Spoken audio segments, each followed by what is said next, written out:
Meron ka ng affiliate partnership tools. Na-connect mo na ito sa ating Shopee account at nakapag-promote ka na rin ng mga product na gusto mong ibenta. At syempre, nagkakaroon ka na rin ng commission. For today's video ay tuturuan ko kayo mga katikti kung papaano naman mag-set up ng ating mga payout account dito sa Shopee para po makuha natin yung ating mga commission na naipon. So, kung bago ka lang sa aking page, don't forget to follow. Tara, samahan nyo ako mga katiktik. Samahan nyo lang ako mga katiktik para makapag-fill up tayo ng ating mga payout dito sa Shopee at ma-receive natin yung ating mga commission. So, click lang natin itong ating Shopee account mga katiktik. Then, dito sa baba, click nyo lang po yung me. Then, after that, nakalagay dito is affiliate program. I-click lang natin. Then, dito makikita po natin yung account sa baba. After that, click po natin itong gear button or setting button dito sa taas. Dito makikita nyo po yung payment setting. Nakalagay po dyan is set now. So, i-click lang po natin. Dito makikita nyo meron tayong tatlong pipil upan dito. So, meron tayong beneficiary info, bank info, at tax info. So, kaya ko kayo pinagre-ready nung nakaraang video natin ng mga kakailanganin dahil kailangan po yan dito. So, dito, click nyo lang po yung account type. Kung pipiliin nyo po kung local individual, overseas individual, local overseas. Okay? So, dahil nandito lang naman tayo sa Pilipinas at single lang naman dito, kailangan natin ilagay dito ay local individual. So, sa age naman, kung adult, adult po ang ilagay natin. Payment currency po, PHP syempre. Beneficiary full name, kailangan nyo po yung full name nyo. So, nakalagay po dito dapat, ang nakalagay is last name, middle name, at saka first name. Okay? So, last name muna na tayo. Halimbawa, De La Cruz. Halimbawa lang ito ha. De La Cruz, Santos, Ariel. Okay. So for example lang yan mga katiktik. Ariel. So beneficiary po number, kailangan din po natin to. Then click lang natin yung next. Yan. So okay na tayo. Click lang natin yung next mga katiktik. So, punta na tayo dito sa ating bank info. Nakalagay dito, kailangan po natin ng bank account. Ayan. So, pipilapan nyo lang po ito. Kung meron po kayong C-Bank, kasi nga nasa Shopee tayo, meron po yan dyan C-Bank, pwede nyo gamitin. Mas maganda kung C-Bank, mabilisan lang po yung pasok ng payout. Okay? Pero pwede pong gamitan kahit na anong bank account po dito. Pilapan nyo lang po yung bank name nyo. Yan, yung branch name. Ilagay nyo lang po. Bank address. Bank account name. Bank account number, at syempre dito mga katiktik yung proof of bank ownership. So kailangan nyo ng photocopy ng bank passbook with bank account name, bank account number, latest bank statement, bank certificate.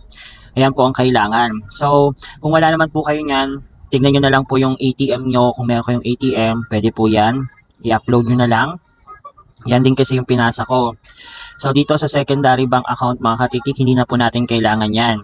Reminder lang po lahat po ng mga may pula na asterisk, kailangan po natin yang fill upan. Okay? So wait lang po, pipill upan ko lang to para makaproceed tayo sa next natin.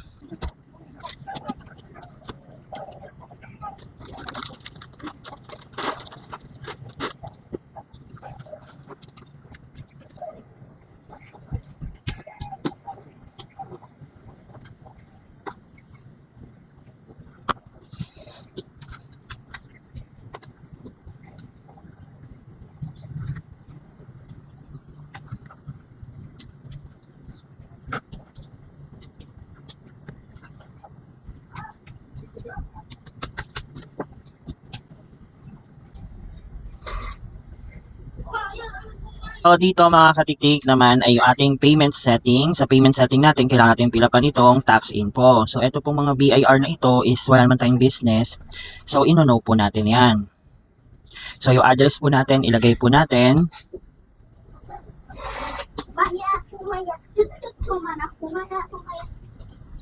Sa address po pala mga katiktik, dapat po kung ano po yung nakalagay sa ID, yun po ang ilalagay po ninyo. Okay?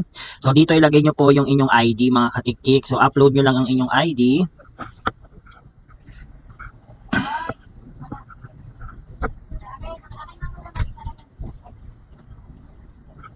So, hanap lang tayo ng ID natin dito, mga katiktik. Ayan. So, nahanap tayo ng ID. Then, pangalan natin, name of taxpayer, then yung ating TIN number. So, kailangan po nating lagyan ng ating TIN number.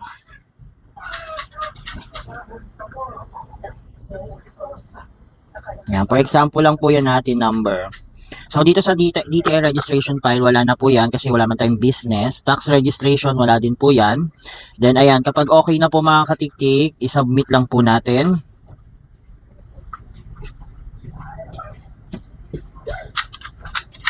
Dahil i-review pa po nila Shopee yung ating mga sinend na information. So, dapat po magsasucess po yan. Kapag yan is na-decline o hindi siya in-approve, kailangan nyo pong ayusin yung inyong mga information. Na-edit naman po yan mga katiktik. So, hopefully, sana nakatulong po itong video na to. So, ayun na nga mga katiktik, nakapag-fill up na po tayo ng ating payout account. Ang gagawin na lang po natin ay intayin po natin kung ma-approve nga ba yung mga information na inilagay po natin.